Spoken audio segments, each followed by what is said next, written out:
Ladies and gentlemen, would like to present you proposal. As we know that we have a proposal here that is house would impoverish corruptor.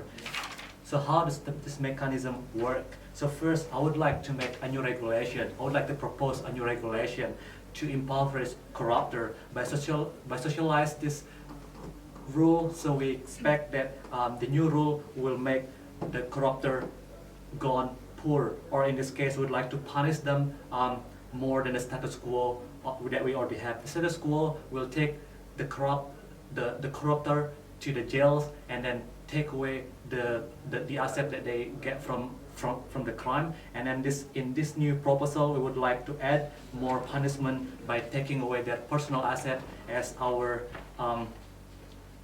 as the purpose to make them poor. So the poor here is to make them live as people who live in the with the minimum wage. So why we bring this proposal is because, as we know that we bring this proposal because of the current situation, or the status quo is not effective enough to make the corruptor stop doing corruption. And I would like to explain you here as well about why the points or the argument which were brought by the opposition are so weak. For example, now the first one, the opposition tried to stick with the status quo where the corruptor just needs to be rehabbed or jailed or have a prison time. As we know that this kind of punishment is totally not effective. That's why we brought this new proposal, and I explain you why. So rehab and jail is not effective, as we know that corruptor is a high income individual which got a lot of money. And of course, what happened in the country with a lot of corruption is their justice system is so broken. When the justice system is so broken, people who have a lot of money will be able to bribe the officer. For example, if the corruptor go to jail, the corruptor will have a power to bribe the officer in the jail to have a better facilities. For example, Indonesia, as we know that corruptor will have a really good facilities in the prisons. They even have hotels or villa-like rooms. So they have TVs and they have a lot of a good facilities that make them feel like home in jail. And also, as we know that another example of corruptor in Indonesia, one of them was found in other islands just watching a football. They can go outside of the prison. It's because they have the power or the money, because the government, because our current situation or the law doesn't take away their asset. So they can use this broken justice system to bribe the officers to have a leisure, to have a privilege to go out there and not staying in jail. And the second one, which is brought by the opposition, is they said the current situation or the status quo will protect the family because the family are innocent. Because if we impoverish or make the corruptor poor, we also can damage the family itself. Ladies and gentlemen, don't forget that the society punishment by exposing their family of this corruptor into the news will make the family have a bad reputation. This is like a social punishment. As we can see, the corruptor who appeared on the news will straight away their family was found ashamed and embarrassed, and in this case the family also get affected even if the status quo still the same. So that's why don't we just put more effort into this punishment by also do the next level punishment by taking away their asset, so their family also can think twice and try to discourage their father or mother if they want to do corruption. And also paradoxically, by make them poor, the corruptor, this one will make their family to remind the father or the mother to not do corruption, because the impact will be really harming the family itself. So the people who wants to do corruption will think twice because they know that their family will suffer economically, and then that's really bad. And then of course they will think million times before they want to do a corruption. And I would like to do a rebuttal as well for another point from the government that said the government will need to take care of the family of the corrupter, because if we make them poor, it means that the government need to look after the family because the family are poor. In this case, it's really weak, ladies and gentlemen, the argument which brought by the opposition, because as we know that the corrupter family are not stupid. They are not a normal person which got no money or relation. In fact, they have a big relation. So that's why after the father or the mother go to jail, they still can find a job by asking from their relation or just try to get a job from somewhere else. So in this case, the point is so weak because the family still can get a job. So that's why they're not gonna become a burden for the government. And my next argument comes from the corruption, the example of corruption while the pandemic happens. As we know that Indonesia suffer a lot from COVID-19. So when COVID-19 happens, government try to contribute social aids, giving money for people who really get affected a lot financially in this pandemic. So when the government try to give them social aids, there's someone or a corruptor try to corrupt the money and take away the money which actually supposed to be used for the social aids for the people who get impacted by COVID itself. Don't you think that this is really needed to take a further action in our justice system to take away the money or the asset from the corruptor as our new rule to make the corruptor to go poor, so they can think twice and they can think twice before they can do such action which harm for the society and the country and the government itself as well. That's why we here are so proud to propose new proposal, and we believe that the corruptor need to be poor if they do corruption. Thank you. Firstly, I want to rebut what the opening opposition said about the rehabilitation is enough for the corruptors to stop their deeds. We believe that rehabilitation is not enough because they know if it's something that they need to do to get out. So even if those corruptors getting rehabilitation, we can be sure if they are already clear or they already learned the lesson why they need to stop their corruption.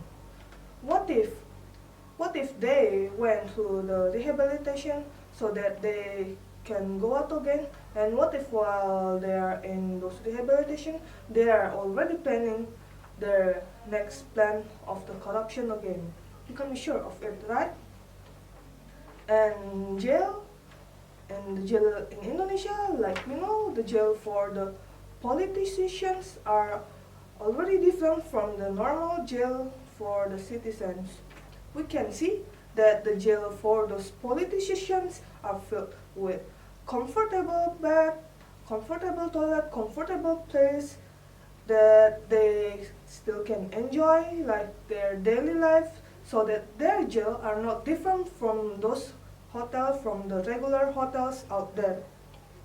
And they still have access to their daily luxury with those jails, and they still can get access to go outside in night because they have the privilege in that jail, because those jails are like the VIP jails. We know that anything have the VIP, and those jails for the politicians are VIP. And why jail punishment is also not enough for those corruptors? We have three factors of it. First, they have the money. From that money, they will use any way to getting out of the jail or getting out of the sentence. They'll try to find a lawyer which can ensure their sentence and know how to get out of those defenses. They'll try to find a lawyer who can control the flow of their judgment, and they will also try to bribe the judge so that can control the flow, and they'll also try to bribe the police, and that's also saving them from losing their chance. And they think that it's alright to spend some money if that money can save them and make sure that they still can do more corruptions in the future, and those money will get back from doing those corruptions in the future. And also, second is power. When people have power, they will do what they could do. They will do anything they could do with their power to escape their punishment.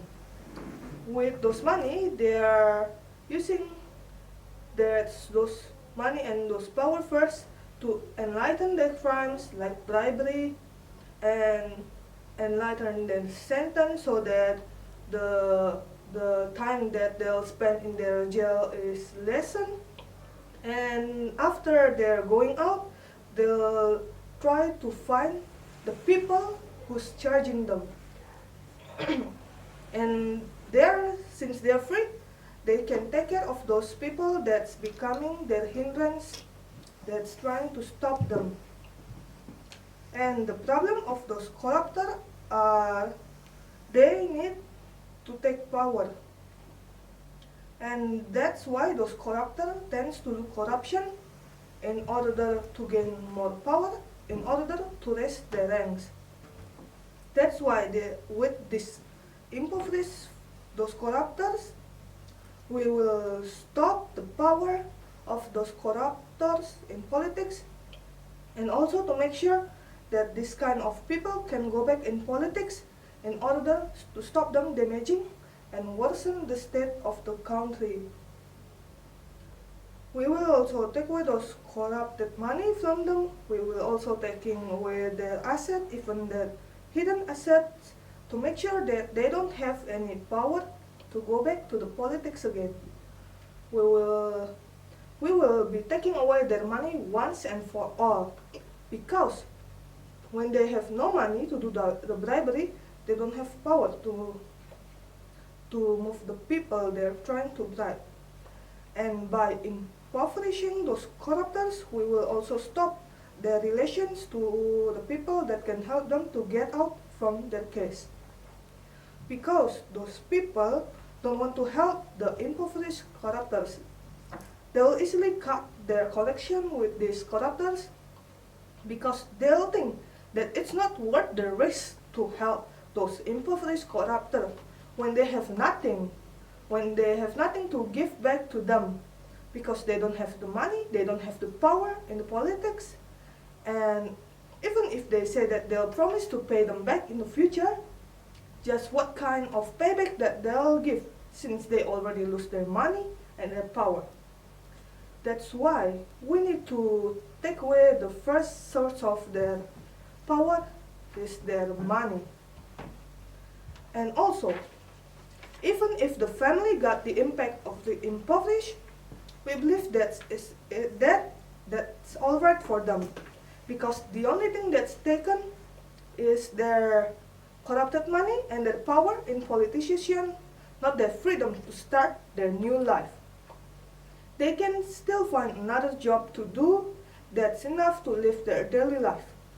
The problem for those corruptors and their family is, can they live their luxurious life from those corrupted money? It all depends on them and the family. They need to live the daily life like what normal people do. And also, what the corruptors did is already immoral, and that's why we don't need to think about their family, if their family life is already enough and not in poverty, because what they did to the society is also doing them. They also taking the society's money with doing corruption. They're taking away their future. They're already taken away others people's right. They've taken away some of the family future for the greediness, and just how those corruptors make the citizens suffer, and that's how they will live from now on. They need to experience, and how those experiences will make the deterrent effect. And thank you.